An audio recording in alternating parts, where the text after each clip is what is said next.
OCD stands for Obsessive-Compulsive Disorder. Obsessive-Compulsive Disorder. And this is a mental health disorder. So let me just give a little explanation of what it is. So we have some words in the name, obsessive and compulsive. These two are very key in determining what the disorder is. So when we talk of obsessive, we are using that because one of the key characteristics of the disorder is that persons will have obsessions and will have compulsions. Now, when we talk about obsessions, these are recurrent thoughts, okay, that the person gets to have. So it would involve ideas, impulses, urges that the person might be having. And these are the person's own thoughts, not external thoughts. So we have other conditions where it's an external thought that is coming to the individual's head. But with obsessive-compulsive disorder, the thoughts are the person's own thoughts. But then they keep recurring in an intrusive manner. So the person doesn't really, it's not voluntary, the person doesn't really want it. Most of the time it's unwanted. But then these thoughts keep recurring in an intrusive manner, and usually they are not pleasurable. So in a way to deal with these recurrent obsessive thoughts, so let me give an example. And it can vary, it can actually vary. It can include things like thoughts about contamination. So someone thinking that a place is contaminated, there are germs, and so these are recurring thoughts. So maybe I clean this chair, I know I've cleaned it, but then later I have a thought that it's still dirty, so I have to go and clean it again. Or it can even be thoughts about safety. Okay, so sometimes you're worried about a loved one that something bad is going to happen to a loved one. So you might call and check, how are you doing? The person's fine. Then it's like these thoughts keep coming. So a person might end up doing several checks.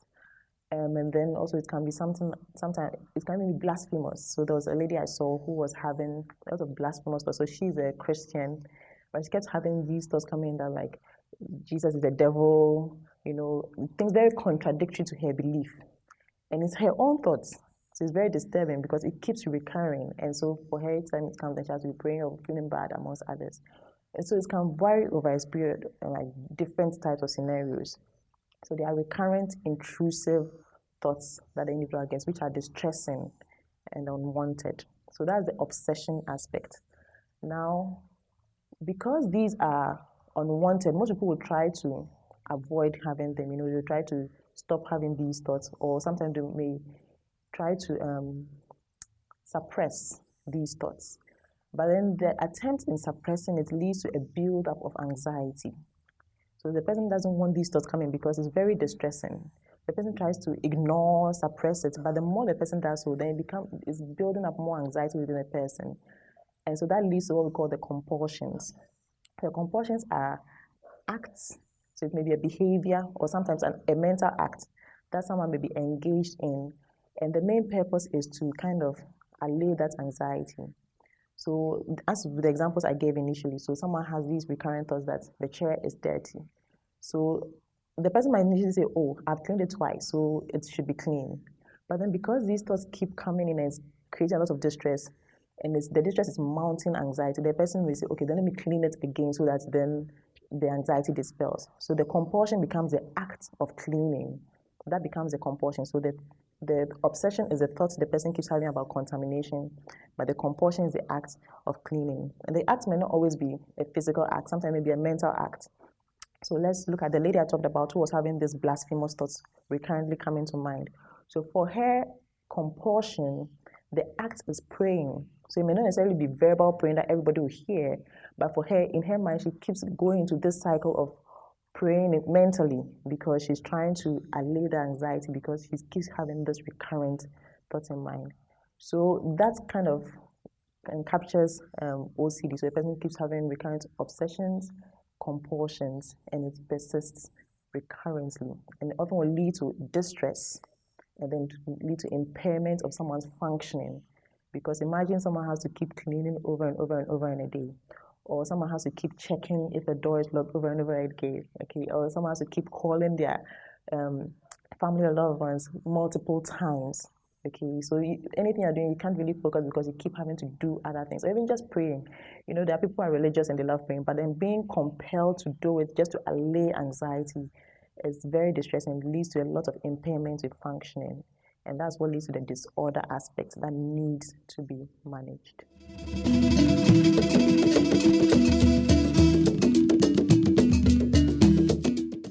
Like with most mental disorders, we always say that different factors come into play. So yes, there are some traits that they've noticed about some people's temperaments as well. But then also with this as well, there's some component that is also found to have a genetic component as well. But then when someone is born as a baby, oftentimes you wouldn't see these obsessions, compulsions manifesting in a child too. But then during childhood, some persons might start showing such signs and symptoms.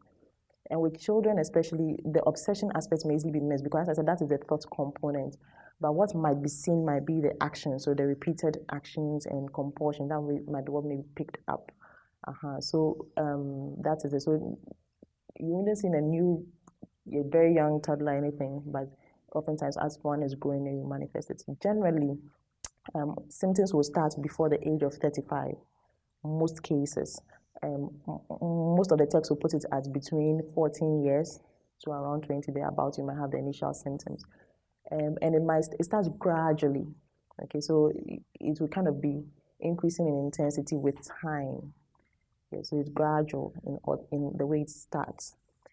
There are cases where it has started after 35 though, but for most people it will be before the age of 35. With obsessive-compulsive disorder as well, looking at the various age ranges, so in childhood, it tends to be a bit more common in males than females. But then by the time you get into adulthood, then it's a bit more common in females compared to males. Now, I think that would answer the question you asked. I don't want to digress. Yes.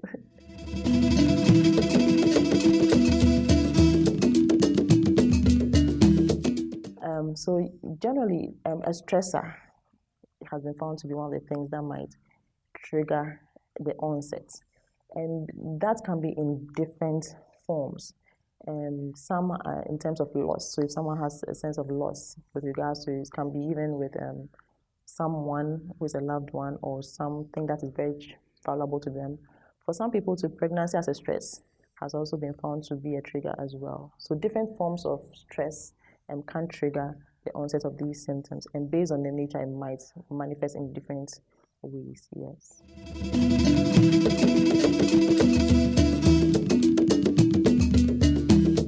So some studies have shown that during the childhood period, in younger age range adolescents, the males tend to have a bit more of the OCD compared to females. But then amongst adults, then you have the females having a higher incidence of it compared to males. So that's how the trend seems to go.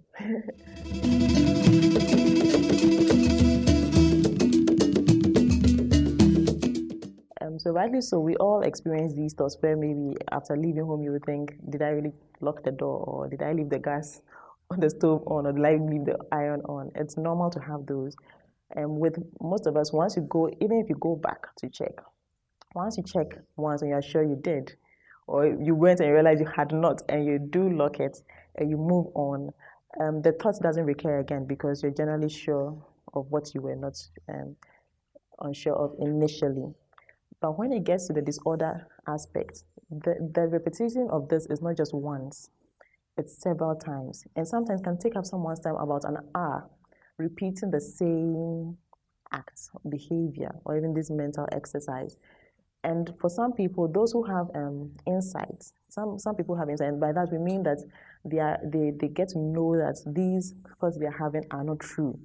So the person might know, okay, I have cleaned this chair 3 times. It's going to be as clean as it possibly can. So they know, they have insight that, okay, these thoughts that I'm still having, even after cleaning it 3-4 times, definitely is not true that this thing is not dirty. Or locking the door, okay, I've gone and checked 2 times. So I know it is locked. But then the thoughts keep recurring. And the compulsion, if without going to do it, check again, or engage in the act, there's a high level of anxiety that is building up.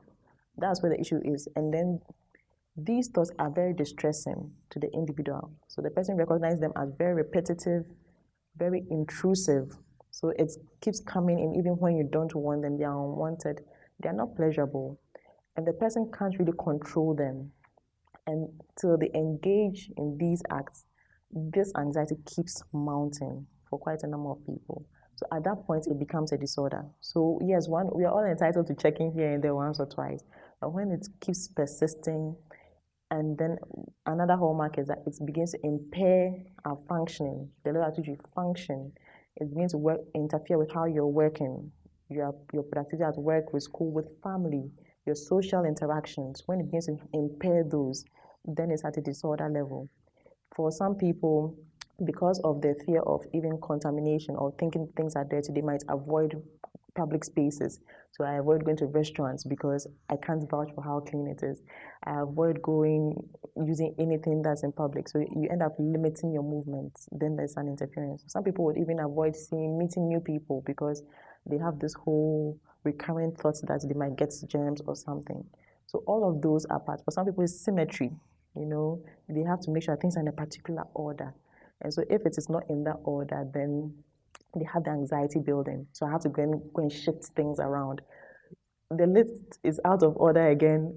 They can't stand it. Meanwhile, putting it in that order doesn't change anything per se, So at a disorder level, it's very distressing. It's not just one or twice. And it's persisting. It's not like just one day. It's continuous over a period of time. And very distressing. So at the disorder level, it's quite glaring. The challenge is that for most people, when it starts off gradually. So most people would not initially get help for most people, it will take like 5 to 10 years before they will even actually reach out for help because it starts gradually. And most people wait till it has significant impact in terms of their functioning before they will actually reach out for help.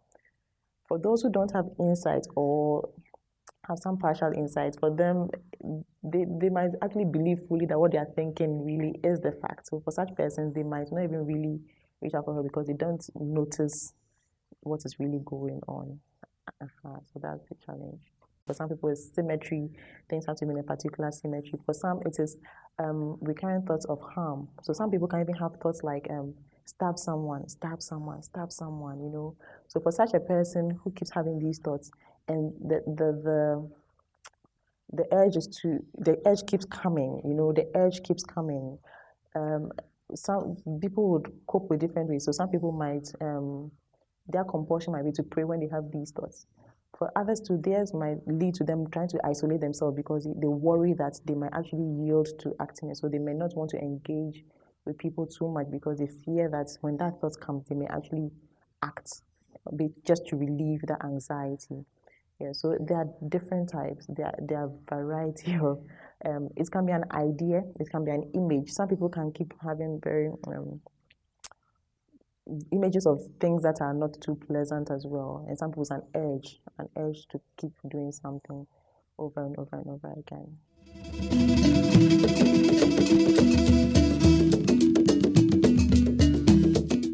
So for someone observing another person, usually what you might pick up is the compulsions are what you might see a bit more. So their behavior, their actions are what you would usually pick up. So someone might notice that someone they know recurrently is engaged in some repetitive behavior, so when you notice such a thing, it's a good thing to ask the reason behind that behavior. If someone is being honest, they might share with you about these, the psychological aspect, the thoughts and the ideas and the rumination they're having. For the individual themselves, usually they would know these thoughts that are coming and the anxiety that's associated with it. And it's as I said, it's very distressing for most people. For most people, it's very distressing having to repeat certain actions, And mind you, these thoughts that come to mind are very unpleasant. They are quite unpleasant. They are unwanted, So people usually notice these quite well. And these things, even with the OCD and the recurrence of these things, it has been found that even like as much as 50% of persons who have it might have suicidal thoughts as well, because of the level of these distress. So commonly, it might come in comorbid with other conditions like depression and anxiety, amongst others. So some research found out as much as half of people who experience this would at some point have suicidal thoughts as well because of how distressing it is. So with these recurrent thoughts, ideas, urges, they are very distressing. They are very distressing to the individual. And even with some research that has been done, it has been found that as much as 50% of persons who would be experiencing these would have some suicidal ideation at some point in time. So that just lets us know the extent to which it is distressing to the individual. And when the individual tries to suppress it or not act act out the compulsion, this mounting anxiety, it is very distressing to the individual. So for the person who is experiencing it, quite often they would be able to pick it up. They will be able to pick it up. Reaching out for help to get clarity as to whether it really is OCD or not is another thing. And it's not, even though we have OCD, there are other type of disorders that are kind of linked to it as well. So getting a clinical assessment is definitely useful to conclude on the diagnosis itself and then map out a treatment plan. And so for the individual, picking up the symptoms might be a bit easier, but for an observer, it's more of the compulsions you might see.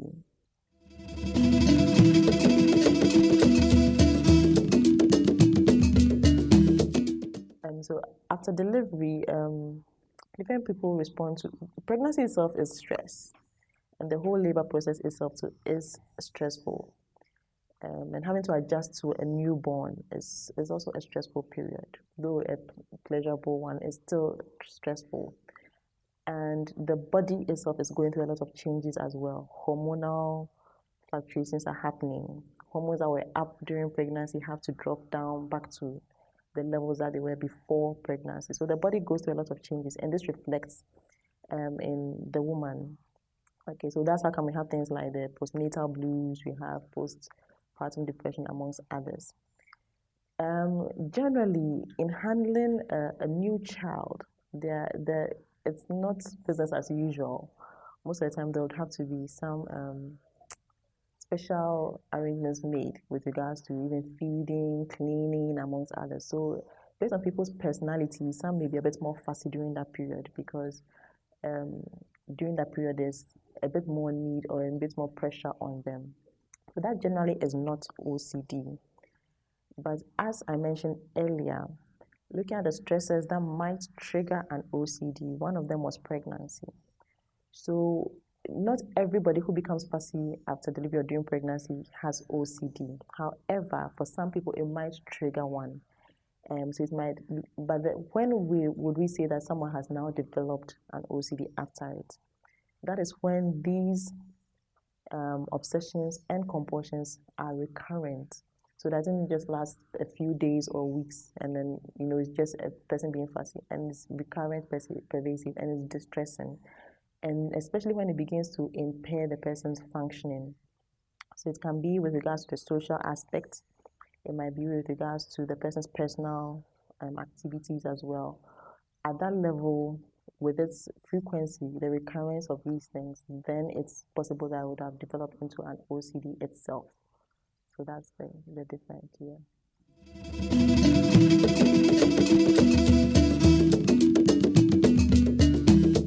So it's still going to be psychological management, and the psychological management is more of psychotherapy, and there are different therapies. So we have cognitive behavioral therapy and more behavioral therapy as well, because especially for those who end up having to be engaged in repetitive behaviors, you have to kind of now go back to the process of learning not to act based on these thoughts or recurrent urges.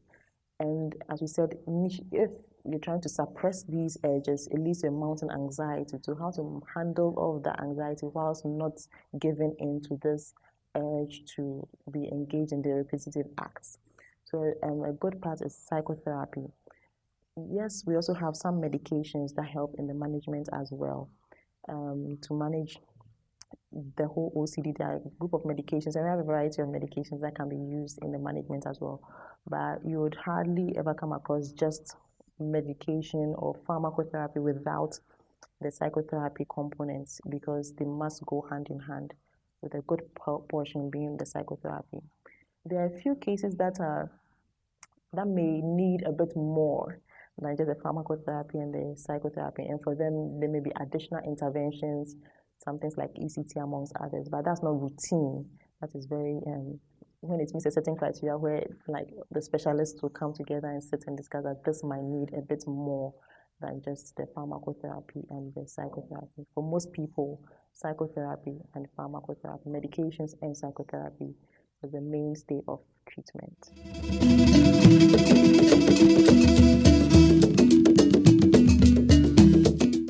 So OCD generally tends to run a chronic course. So chronic means it tends to run quite a long course. For most people, for quite a number of people, they are able to go into remission. That means they might not have the symptoms again after treatment. So persons who are on treatment tend to do better than those who are off treatment, who do not get treatments generally. And those who do get treatment, some statistics say about 10 to 20% would go into full remission. That means it would abate and wouldn't continue again. A good proportion might have the symptoms recurring in between, based on if some stress comes up, then they might have some symptoms showing again. And then there are a few who would not go into remission, so it might end up running a very protracted course. But there are a few things that would help determine whether someone might do well or not do too well. So for people who would stay for long periods of time without getting treatment, then it tends to run a longer course. So if you're having many years of the symptoms, engaging in these repeated behaviors and actions, something, as we talk about habits, something you do repetitively, stopping it becomes a bit difficult. So it kind of can link into this. So something that one has done for years, engaging, always acting upon these obsessions, trying to manage that oftentimes might be a bit more difficult compared to someone who has had a shorter course and then gets into treatment. And for those who also have comorbid conditions, sometimes it also makes it a bit more difficult for them to get well. Not impossible, yet it might be a bit more tasking trying to get completely resolved as well. Some also say that with the men, their course tends to be a bit more difficult to manage, for some literature as well, for men. Yes. So they tend to have a less remitting kind of OCD. But essentially, being committed to treatment and staying on treatment is really helpful, especially for the period when one is receiving treatment and not stopping ahead of the planned schedule. Because once people stop medication before the plan, oftentimes symptoms will just recur again.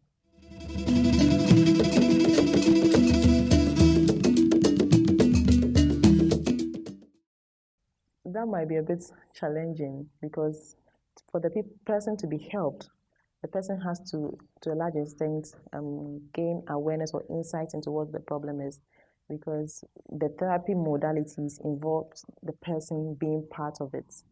So that means we would have to work towards getting the person into having some insight into what is happening. So a good place to start is with what you've observed that makes us believe that a person might have OCD. And as I said, from an observer's point of view, the main thing you will see will be the behavior, the behavior, the actions, the repetitive actions. So then bringing that up or raising that up with the individual might be a good place to start. That you've noticed or observed these behaviors, and from what you think, yes, they are very normal behaviors, but a bit excessive, because that's the characteristic of OCD. OCD tends to be, so they might be doing things that are not necessarily abnormal, but it's excessive in nature. So you mentioned that it's not as if the person is abnormal, but then you've noticed the behavior, which are normal. Cleaning is a normal behavior. Checking a door is a normal behavior. Praying is a normal behavior. Calling and checking on somebody is a normal behavior, but it's excessive. So then it's not about you're abnormal, or maybe the behavior is excessive. And I think it's beginning to affect, maybe it's taking your time, you're having to do this multiple times. So it's like coming from a place of concern. So I was thinking maybe we should have a look at it. maybe we can get a check and see, because I've come across such a thing as OCD, and so maybe we should check and see so that you feel much better with it. Some persons actually would want to talk about it. Maybe they just don't feel comfortable with anyone to actually raise the subject up, or think people don't know about it. So once someone mentions it, it feels like an avenue has been opened for me to actually even talk about what's going on. Then they might share the aspects about these recurring thoughts. They might share the aspects about the anxieties they're having, or the repercussions of it, if it's affecting their mood, if it's causing anxiety. So then they've got a partner to help in recovery.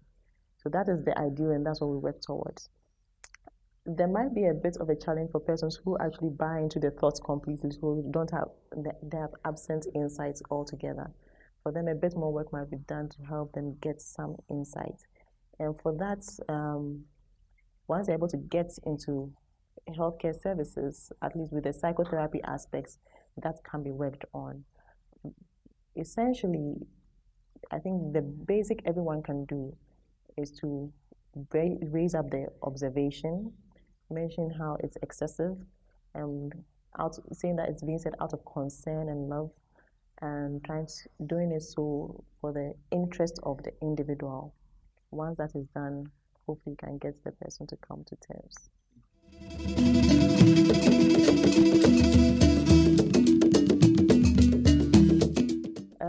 Unfortunately, I don't have the actual statistics, and this seems to be a recurring thing when we're talking about statistics in Ghana.